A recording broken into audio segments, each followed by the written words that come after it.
आज हम भारतीय संविधान के विकास का इतिहास पढ़ेंगे, जो 1773 से 1947 तक माना जाता है। 1757 ईस्वी में प्लासी की लड़ाई और 1774 ईस्वी में बक्सर के युद्ध के द्वारा अंग्रेज़ों का भारत पर शासन हो गया और बंगाल पर ब्रिटिश ईस्ट इंडिया कंपनी ने अपना शासन पूरी तरह से कर लिया। इसी शासन को अपने अनुकूल बनाए रखने के लिए अंग्रेज़ों ने समय समय पर कई तरह की नीतियाँ चलाई, जिनको हम एक्ट कहते हैं। तो सबसे पहले हम 1773 ईस्वी में रेगुलेटिंग एक्ट आई, जो कि इस एक्ट को कलकत्ता प्रेसिडेंसी में एक सरकार के द्वारा स्थापित की गई, जिसमें गवर्नर जनरल और उसके परिषद के 4 सदस्य थे। नंबर 1, जैसे कंपनी के शासन पर संसदीय नियंत्रण स्थापित किया गया, और दूसरा, बंगाल के गवर्नर को तीनों प्रेसिडेंसियों का जनरल बना दिया गया और कलकत्ता में एक सुप्रीम कोर्ट की भी स्थापना की गई। इसी तरह से नंबर 2 पर आई 1784 में Pitt's India act. Pitt's India act को हम दोहरे प्रशासन के हिसाब से देख सकते हैं। इसमें दोहरे प्रशासन की प्रणाली को आरंभ किया गया। नंबर 1, कोड ऑफ डायरेक्टर व्यापारिक मामलों के लिए और बोर्ड ऑफ कंट्रोल राजनीतिक मामलों के लिए। ठीक है। फिर आई नंबर 3 पर 1793 में चार्टर एक्ट अधिनियम। चार्टर एक्ट अधिनियम क्या है? फिर दोस्तों 1793 में एक चार्टर अधिनियम हुआ। इसके द्वारा नियंत्रण बोर्ड के सदस्यों तथा कर्मचारियों के वेतन आदि को भारतीय राजस्व में देने की व्यवस्था की गई। फिर नंबर 4 पर आया 1873 ईस्वी का चार्टर अधिनियम। इसके द्वारा नंबर 1, कंपनी के अधिकार पत्र को 20 सालों के लिए बढ़ा दिया गया। कंपनी के साथ भारत में व्यापार करने के एक अधिकार को छीन लिया गया। कंपनी के द्वारा जो भारत में व्यापार करते थे लोग, उसको छीन लिया गया। वो भी सारा कंपनी के ही हाथ में चला गया। लेकिन उसे चीन के साथ व्यापार और पूर्वी देशों के साथ चाय के व्यापार के संबंध में 20 सालों के लिए एक अधिकार प्राप्त रहा। कुछ सीमाओं के अधीन भी सभी ब्रिटिश नागरिकों के लिए भारत के साथ व्यापार खोल दिया गया। इसी तरह से 1833 में चार्टर अधिनियम आया एक। इसके द्वारा क्या हुआ, कंपनी में व्यापारिक अधिकार पूर्णतः समाप्त कर दिया गया। नंबर 2, अब कंपनी का कार्य ब्रिटिश सरकार की ओर से मात्र भारत का शासन करना रह गया। नंबर 3, बंगाल के गवर्नर जनरल को भारत का गवर्नर जनरल कहा जाने लगा। दोस्तों, जो 1833 की चार्टर अधिनियम आया, उसमें बंगाल के गवर्नर जनरल को क्या हो गया, भारत का गवर्नर जनरल कहा जाने लगा। नंबर 4 पर भारतीय कानूनों का वर्गीकरण किया गया तथा इस कार्य के लिए विधि आयोग की नियुक्ति की व्यवस्था की गई। फिर नंबर 6 पर जो आया 1833 ईस्वी का चार्टर अधिनियम आया। इस अधिनियम के द्वारा सेवाओं में नामाजदगी का सिद्धांत समाप्त कर दिया गया।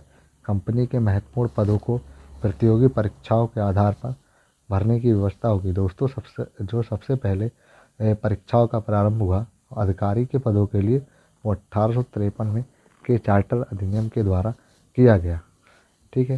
इसको याद रखिएगा, बहुत महत्वपूर्ण क्वेश्चन है ये। क्या है कि 1853 में जो था, नामांजदगी प्रतियोगिताओं की परीक्षा को ख़त्म कर दिया गया और परीक्षा सबसे पहले इसी में आई। ठीक है। फिर 1858 ईस्वी का चार्टर अधिनियम। 1858 का चार्टर अधिनियम क्या था, भारत का शासन कंपनी से लेकर ब्रिटिश क्राउन के हाथों में सौंपा गया।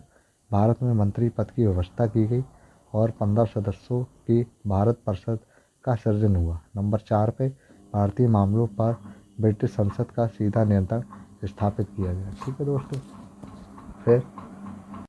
फिर एक एक्ट आई दोस्तों 1892 में। 1892 में भारत का शासन अधिनियम। ठीक है। इसमें क्या हुआ, अप्रत्यक्ष चुनाव प्रणाली चालू की गई। तो जो चुनाव प्रणाली की व्यवस्था थी वो किसमें की गई थी, 1892 में चुनाव प्रणाली की अप्रत्यक्ष रूप से की गई। इसके द्वारा नंबर 2, इसके द्वारा राजस्व में व्यय और बजट पर बहस करने का कार्यकारिणी में प्रश्न पूछने की शक्ति दी।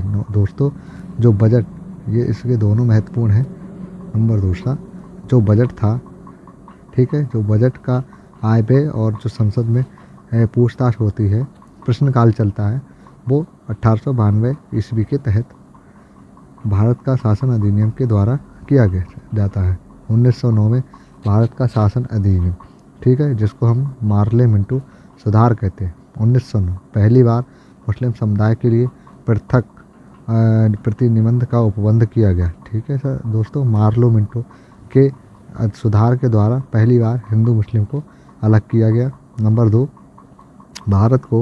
भारतीयों को भारत सचिव एवं गवर्नर जनरल की कार्यकारिणी परिषदों में नियुक्ति की गई, ठीक।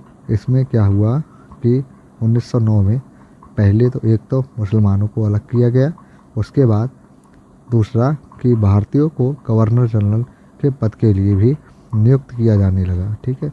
नंबर 3, केंद्रीय एवं प्रांतीय विधान परिषदों में को पहली बार बजट पर वाद विवाद करने, सार्वजनिक हितों के विषयों पर प्रस्ताव पेश करने, पूरक प्रश्न और मत देने का अधिकार मिला, ठीक है।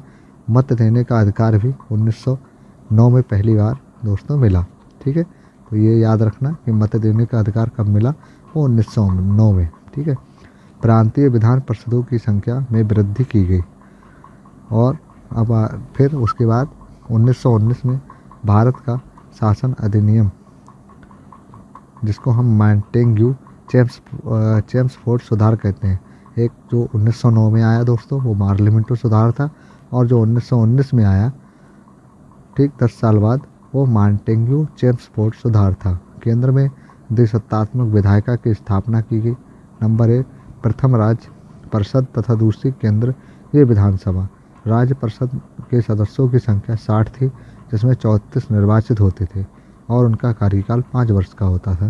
केंद्रीय विधानसभा के सदस्यों की संख्या 145 थी, जिसमें 104 निर्वाचित होते थे, 11 मनोनीत। इसका कार्यकाल 3 वर्षों का था, लेकिन सदनों के अधिकार समान थे। इन्हें सिर्फ इनमें एक ही अंतर था, बजट पर स्वीकृति प्रदान करने का अधिकार निचले सदन को था। दोस्तों जो बजट बनता था उसका अधिकार निचले सदन को मिलता था, किसमें, मॉन्टेग्यू चेम्सफोर्ड सुधार में, ठीक है, याद रखना दोस्तों। दूसरा था प्रांतों में दैत शासन प्रणाली का प्रवर्तन किया गया। इस योजना के अनुसार प्रांतीय विषयों में 2 उपवर्गों में विभाजित किया गया, आरक्षित और हस्तांतरित। आरक्षित विषय वे थे वित्त, भूमिकर, अकाल सहायता, न्याय, पुलिस पेंशन, आपराधिक जातियाँ, छापाखाना, समाचार पत्र, सिंचाई, जलमार्ग, बिजली आदि हो गए। और हस्तांतरित विषय क्या थे, जैसे शिक्षा विषय, पुस्तकालय, संग्रहालय, स्वास्थ्य, चिकित्सा सहायता, सार्वजनिक निर्माण एवं विभाग, आबकारी उद्योग, तौल माप, सार्वजनिक मनोरंजन, नियंत्रण, धार्मिक एवं अग्रदान। आरक्षित विषय पर प्रशासन गवर्नर जनरल अपनी कार्यकारी परिषद के माध्यम से करता था, जबकि हस्तांतरित विषय का प्रशासन प्रांतीय विधानमंडल के प्रति उत्तरदायी भारतीय मंत्रियों के द्वारा किया जाता था। नंबर 4, दैत शासन प्रणाली को 1935 ईस्वी के एक्ट के द्वारा समाप्त कर दिया गया, ठीक है।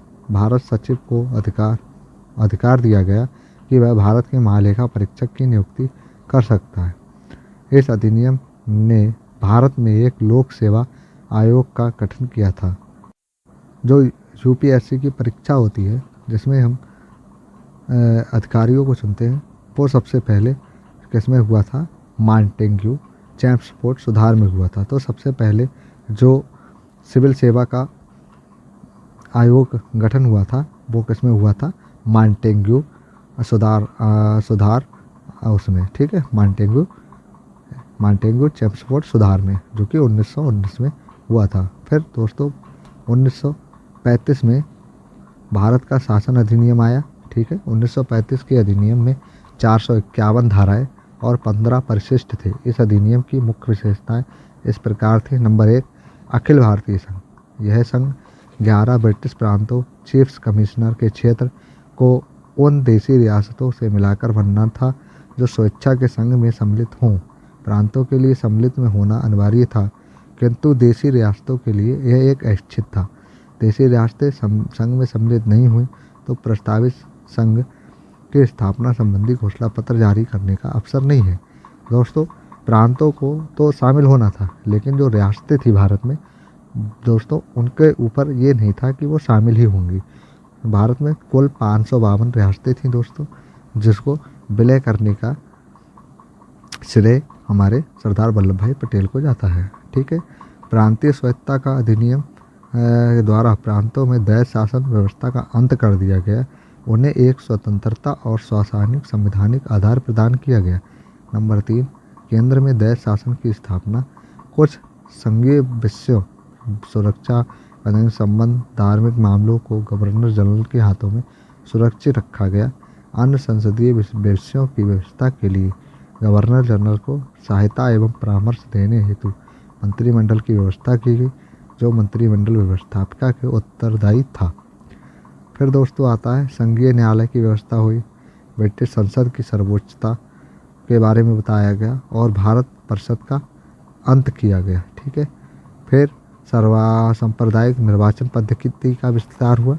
फिर इस अधिनियम के प्रस्तावना का अभाव था। इसके द्वारा बर्मा को भारत से विलय कर दिया गया। दोस्तों इसमें बर्मा जो था उसको भारत में मिला दिया गया।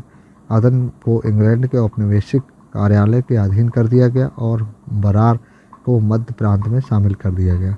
फिर दोस्तों नंबर 13, 1947 ईस्वी को भारतीय स्वतंत्रता अधिनियम जो था वो लाया गया। ब्रिटिश संसद को में 4 जुलाई 1947 को दोस्तों भारतीय स्वतंत्रता अधिनियम प्रस्तावित कर दिया गया, जो 18 जुलाई 1947 ईस्वी को स्वीकृत हो गया। इस अधिनियम में 20 धाराएं थीं। अधिनियम के प्रमुख प्रावधान निम्नलिखित हैं। जैसे 2 अधिराज्यों की स्थापना हुई। 15 अगस्त 1947 को भारत एवं पाकिस्तान नाम के 2 अधिराज्य बन गए और ब्रिटिश सरकार को सत्ता सौंप दी गई। सत्ता का उत्तरदायित्व दोनों अधिराज्यों को संविधान सभा को सौंपा गया। दोस्तों जब हमारा देश 15 अगस्त 1947 को आज़ाद हुआ तो कई अधिराज्य थे? 2। एक हमारा हिंदुस्तान, दूसरा था पाकिस्तान। हिंदुस्तान यानी कि इंडिया के जो हमारे प्रधानमंत्री थे वो कौन? पंडित जवाहरलाल नेहरू बने, जो भारत के प्रथम प्रधानमंत्री हुए। और पाकिस्तान के प्रथम प्रधानमंत्री मोहम्मद अली जिन्ना बने। भारत एवं पाकिस्तान दोनों अधिराज्यों को एक एक गवर्नर जनरल होंगे, जिनकी नियुक्ति उनके मंत्रिमंडल की सलाह से की जाएगी। दोस्तों एक भारत में भी गवर्नर जनरल बने और जब 2 प्रांतों को बंटवारा हुआ तो एक गवर्नर जनरल भारत में थे, दूसरे गवर्नर जनरल पाकिस्तान के लिए मंत्रिमंडल की सलाह पर नियुक्त किए गए। ठीक है। संविधान सभा का विधानमंडल के रूप में कार्य करना। जब तक संविधान सभा संविधान का निर्माण नहीं कर लेती तब तक वह विधानमंडल के रूप में कार्य करती रहेगी। नंबर 4 दोस्तों भारत मंत्री के पद समाप्त कर दिए जाएंगे। जो दोस्तों भारत में मंत्री के पद थे उनको समाप्त कर दिया जाएगा। 1935 ईस्वी में भारतीय शासन अधिनियम द्वारा शासन जब तक संविधान सभा द्वारा नया संविधान बनाकर तैयार नहीं कर लेता तब तक उन समय 1935 ईस्वी के शासन अधिनियम द्वारा ही शासन होगा। दोस्तों जब तक ये दोनों जो थे अधिराज जब तक अपना अपना संविधान नहीं बना लेते, जब तक जो 1935 का शासन भारतीय शासन अधिनियम था उसी के द्वारा काम होना था। ठीक है। देशी रियासतों पर ब्रिटेन की सर्वोपरिता का अंत कर दिया गया। उनको भारत या पाकिस्तान किसी भी अधिराज्य में शामिल होने और अपने भावी संबंधों का निश्चय करने की स्वतंत्रता प्रदान की गई। दोस्तों इसी के साथ हम अपनी वीडियो को समाप्त करते हैं। अगर इसी तरह की और वीडियो चाहिए तो हमारे चैनल पर लाइक करें, सब्सक्राइब करें और कमेंट करें। आपका दोस्त भूपेंद्र कुमार। Thank you.